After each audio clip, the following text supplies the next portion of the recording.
ओम शांति। मैं ज्योति बिंदु आत्मा परमात्म बगिया की खुशबूदार फूल हूँ। मेरा बागवान स्वयं परम पिता परमात्मा है।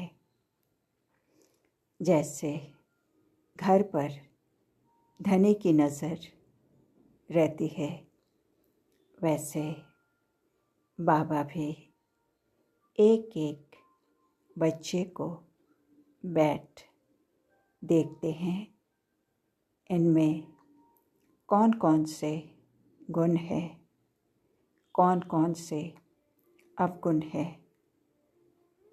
मुख्य खामियां है देह अभिमान की, जो बहुत ही हैरान करती है, अवस्था को आगे बढ़ने नहीं देती।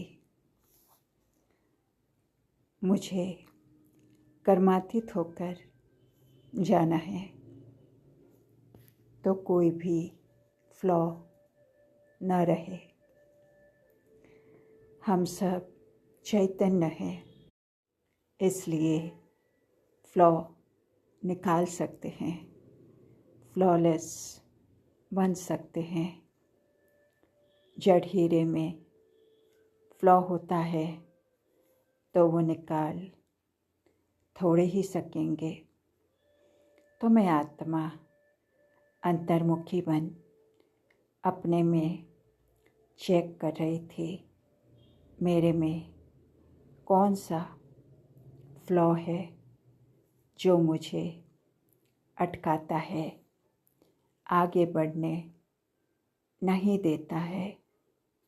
क्या क्या खामियां है जो बाबा से मेरा बुद्धि योग तुड़ाए, कहाँ न कहाँ भटकाता रहता है। अगर फ्लॉ नहीं निकाला तो हीरे की वैल्यू कम हो जाएगी। मुझे तो पवित्र हीरा बनना है। देह में रहते देही अभिमानी बनना है। इन आँखों से देखने वाली चीज़ कोई भी सामने न आए, ऐसी अवस्था जमानी है। मेरी बुद्धि में सिवाय एक बाबा के और शांति धाम के और कोई भी वस्तु याद न आए। कुछ भी साथ तो नहीं ले जाएंगे। मेरी अवस्था ऐसी पक्की हो जो शरीर छूटने के समय अंत में कोई भी याद न आए सिवाय बाबा के। सारा किचड़ा जंक डिफेक्ट निकल जाए। मैं लवली बाबा को अच्छी रीति याद कर रही हूँ, अथाह लवली बन रही हूँ। इतने लवली बनते हैं जो हम देवी देवताओं की अब तक भी पूजा हो रही है। आशिक माशूक जो होते हैं, वो एक बार एक दो को देख लिया, बस शादी आदि भी नहीं करते हैं, रहते भी अलग है, परंतु एक दो की याद बुद्धि में रहती है। हम सब भी एक माशूक के आशिक है। उस माशूक को भक्ति मार्ग में भी बहुत याद करते थे।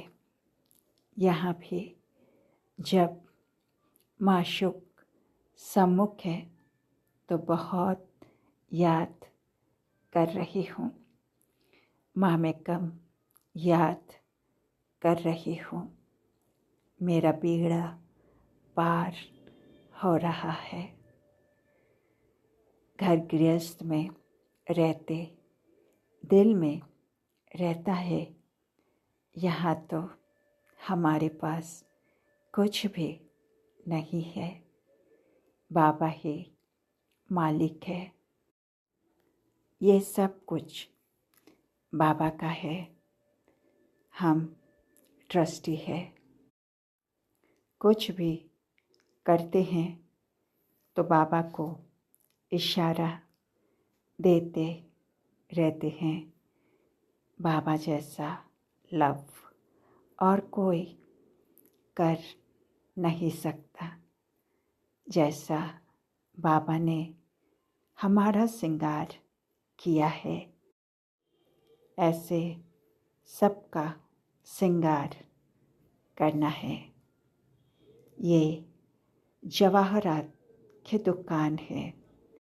हम हर एक जौहरी है। हद के मालिक बने में दुख है, इसलिए बेहद का बाप हमें बेहद का मालिक बना रहा है। जैसे कोई बहुत फल देने वाला झाड़ होता है, कोई कम फल देने वाला होता है, कोई कम रस वाले आम होते हैं, कोई कैसा होता है फूलों के फलों के। ऐसे भिन्न भिन्न प्रकार के झाड़ होते हैं। वैसे ही हम बच्चे भी नंबरवार पुरुषार्थ अनुसार होते हैं। कलियुगी बगीचे कांटों के जंगल से दैवी झाड़ फूलों का बगीचा स्थापन हो रहा है। कल्प पहले मिसल आहिस्ता आहिस्ता मीठे खुशबूदार फूल बन रहे हैं। ये एक कॉमन कायदा है। जो जास्ती पुरुषार्थ करते हैं वो जास्ती प्राइस लेते हैं। मैं आत्मा सहनशीलता की देवी बन रही हूँ, इसलिए गाली देने वाले को भी गले लगा रही हूँ। मैं आत्मा परम धाम में रूहानी रॉयल्टी और प्योरिटी की चमक में सर्वात्माओं में से श्रेष्ठ हूँ। आदिकाल में देवता स्वरूप की पर्सनैलिटी भी विशेष रही। मध्यकाल में मेरे चित्रों की विधिपूर्वक पूजा होती है। संगम युग पर ब्राह्मण जीवन का आधार भी प्योरिटी की रॉयल्टी है। तो इस ब्राह्मण जीवन में एक व्रता के पाठ द्वारा रूहानी रॉयल्टी में रहने वाली मैं संपूर्ण पवित्र आत्मा हूँ। पैराडाइज के मालिक बनाने वाले हेवनली गॉड फादर प्यारे शिव बाबा को दिल की गहराई से पद्मा पदम शुक्रिया। ओम शांति।